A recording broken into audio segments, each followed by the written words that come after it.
Трагические случаи на детских площадках в Ухте и Усинске хоть и были единичными, но не оставили в стороне никого. Общественными организациями выявляется все больше нарушений и все больше неравнодушных людей присоединяются к проверкам. Так и Татьяна Козлова, только принявшая на себя обязанности уполномоченного по правам ребенка, уже сейчас заявляет о четком плане действий.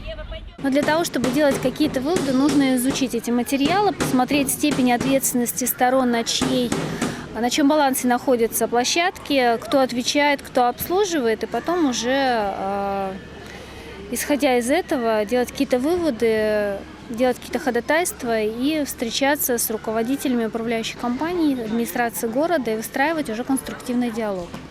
Действительно, кто обязан следить за состоянием площадок? Кому нужно обращаться в случае их неисправности? Эти вопросы волнуют как общественников, так и родителей юных горожан. А ведь согласно нормативной документации, возле каждого детского объекта должен находиться информационный стенд. Текущая действительность говорит только об одном – все площадки ничьи. Сегодня мы увидели, после нашего обращения, данные таблички были установлены. Там расписано по возрастному цензу каждое игровое оборудование. И также указана управляющая компания и номер телефона, куда родители могут позвонить при любых обнаружениях каких-либо изъянов детского оборудования. И это только первый шаг. Информационные стенды как показатель работоспособности данных проверок. Необходимо проверять объекты чаще, ведь иногда и природа вносит коррективу. Так, после сильных дождей в Кировском парке стихия смыла грунт игровой площадки, обнажив фундамент конструкций. Даже с первого взгляда ясно, карусель травмоопасна. Также одним из явных выявленных нарушений оказались сами игровые конструкции. По ГОСТу детские качели должны быть оснащены гибким подвесом, такие как канат или цепь.